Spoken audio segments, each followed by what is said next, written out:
म चाहिँ पहिला परमेश्वर चिन्नुभन्दा पहिला एकदमै धेरै वाइन पिउँथेँ कि होइन धेरै नै वाइन पिउँथेँ।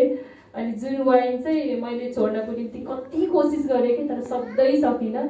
धेरै ठाउँमा गएँ अनि मलाई कस्तो लाग्थ्यो भन्दा कहाँ चाहिँ शान्ति छ होला अनि कहाँ चाहिँ आफैलाई चाहिँ अलिकति परिवर्तन चाहिँ आफ्नो जीवनमा ल्याउन सक्छु होला भनेर धेरै ठाउँमा पुगेँ म।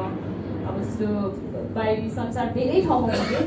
तर गर्दै गर्दा आज परमेश्वरले जुन दिन म सत्य वचन गएँ अनि त्यहाँबाट रेगुलर लगभग 6-7 दिन चाहिँ म सत्य वचन जाँदै थिएँ। म यति धेरै वाइन पिउँथेँ कि बेलुका भइसके पछाडि त्यो वाइन चाहिँ यति याद आउँथ्यो कि होइन म खाँदिनँ भन्दा पनि याद आउँथ्यो। अनि म सोफामा बसेर अनि मेरो टी टेबलमा चाहिँ मैले 2 बोतल वाइन राख्नै पर्ने हुन्थ्यो। मलाई 1 बोतल मात्रै वाइन भयो भने मलाई यसले पुग्दैन भन्ने मलाई लाग्थ्यो। अनि त्यसरी मैले वाइन राखेर चाहिँ म वाइन खाएर बस्थेँ। अनि त्यस पछाडि भोलि बिहान उठ्दाखेरि ला मैले किन खाएँ होला भनेर मेरो आत्मा चाहिँ आफै कता कता हुन्छ नि, त्यो एकदमै त्यो रिग्रेट भएको जस्तो फिल हुन्थ्यो। तर पनि फेरि बेलुका भयो भने फेरि त्यही तल हुन्थ्यो।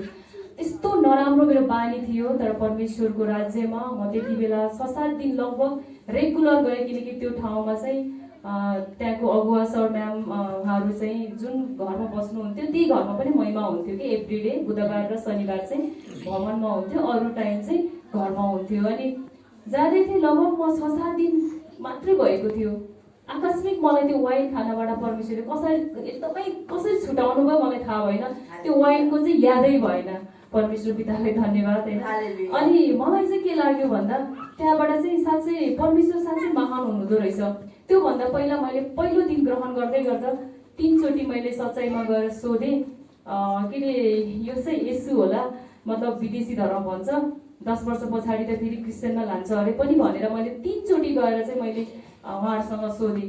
त्योभन्दा पहिला मेरो मम्मीको जीवनमा परमेश्वरले ठुलो काम गर्नुभएको थियो किनकि मेरो मम्मी चाहिँ मृत्युको मुखमा पुगिसकेको थियो तर परमेश्वरले बचाउनु भयो।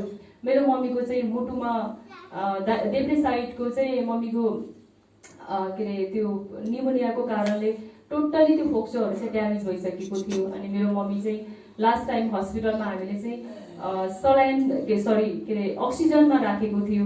डक्टरले भन्दै हुनुहुन्थ्यो घरमा चाहिँ तपाईँले सिलिन्डर लानु भनेर।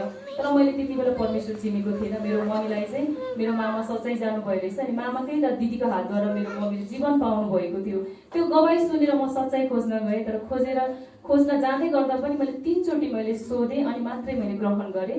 अनि जब जुन दिन मैले ग्रहण गरेँ त्यो दिन चाहिँ मलाई यस्तो त्यो रातमा नै मलाई परमेश्वरले ठुलो काम गर्नुभएको रहेछ। मैले चिया कफी केही पनि खान मिल्दैन थियो अनि एकदमै प्रेसर लो भएको कारणले अनि धेरै ब्याकबोन पछाडि एकदमै दुख्थ्यो अनि सुत्दाखेरि चाहिँ उठ्नुपर्ने अनि तेलहरू लगाइरहनु पर्ने त्यस्तो समस्या थियो। तर परमेश्वरले मलाई पहिलो दिन नै त्यो समस्याबाट चाहिँ छुटकारा दिनुभएको थियो। परमेश्वर पितालाई धन्यवाद यीशु मसीहको नाममा। अनि धेरै परमेश्वरले काम गर्नुभएको छ। त्यस पछाडि फेरि हुक्का खाने बानीतिर लागेको थियो होइन वाइन छोडिसके पछाडि। अनि वचन चाहिँ सुनिरहेको छु तर